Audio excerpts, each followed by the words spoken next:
Champagne Friday, my folks and friends. Lovely to be back. Ayala, what is that? Well, my first meeting with Ayala was a football player in Argentina back in 1982. But older than that, and much more important than him, was Edmund Ayala, the son to a Colombian diplomat based in Allí. And what did he do? He started one of the most successful champagne houses ever. So for a long, long time, it was actually rated as number 1, number 2, or number 3, together with Blanc, who was a neighbor. And where are we today? Ayala is owned by Blanc. It's considered a little bit like the second brand of Blanc, but the grapes are not coming from the same places.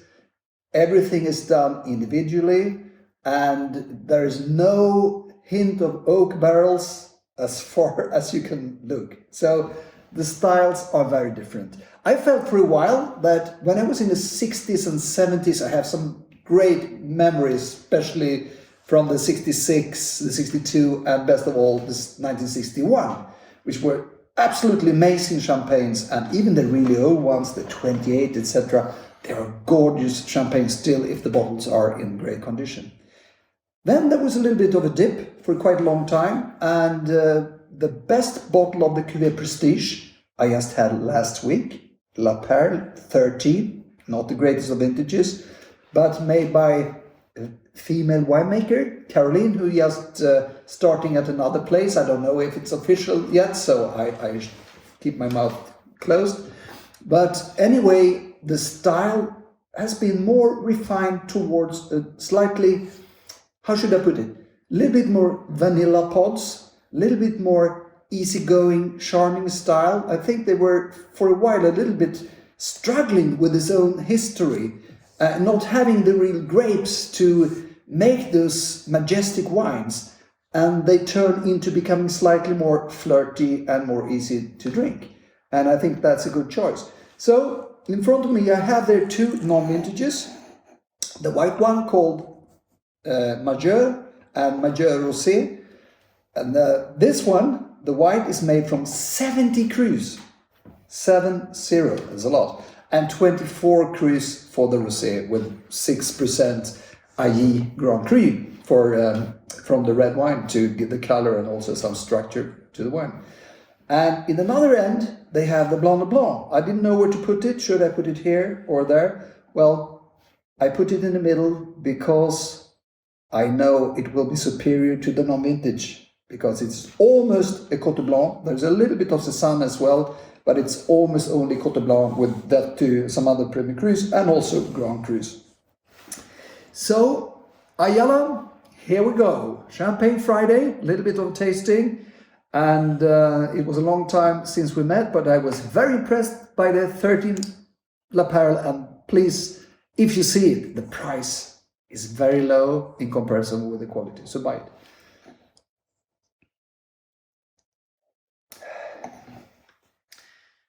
There is a little bit of the old style left. There's a big meaty backbone which is not left, and I think that's very important to have this noir style.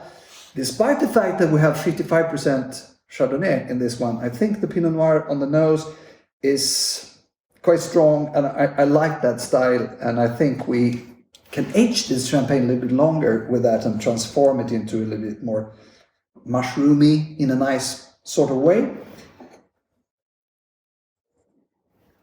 Dryness on the nose. You can't sense that, people say. I can. I don't think it's so tricky. You can see, or you can smell by the nose that there is not so much caramel. There's a seriosity and quite low dosage, around 6 grams for a non-vintage.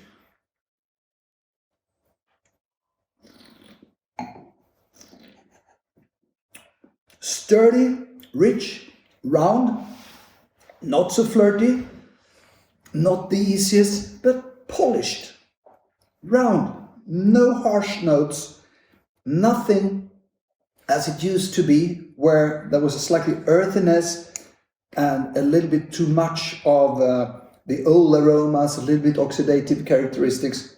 This is not the case.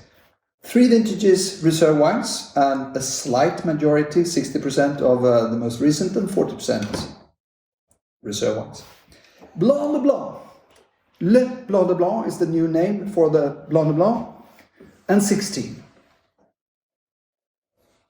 Strong citrusy notes. And happily enough, each time when I see a clear bottle, there are so many around today, I very, very often get a slight hint of goût de lumière. You know this thing I've been speaking about before. A little bit brie de meaux cheese and too much of white chocolatey notes that should not be there. This is winter time. It's been kept in protective paper all the time. I open it just now and it's very dark in Sweden in February. So it's been protected. There are no such notes, and I thank you for that, Ayala.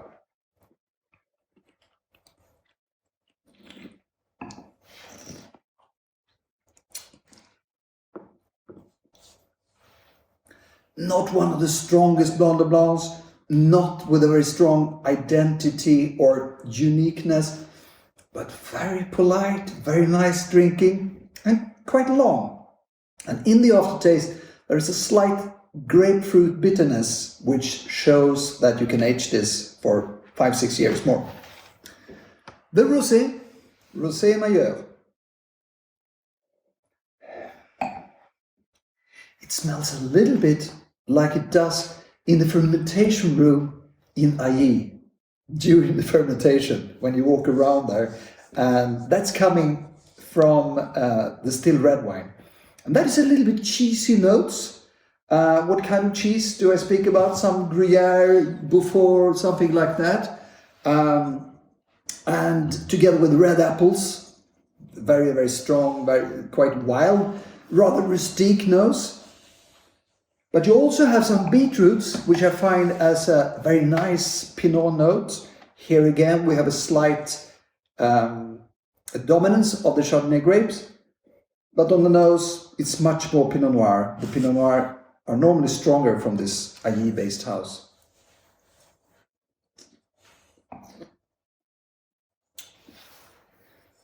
Caramel notes without too much sugar.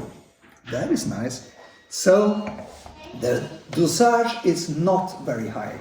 So to conclude this, Ayala has been going up in terms of quality, and I think they found the correct style. So Champagne Friday for me will be Ayala, and I'm not speaking about the football player, I'm speaking about the old house from 1860. Cheers.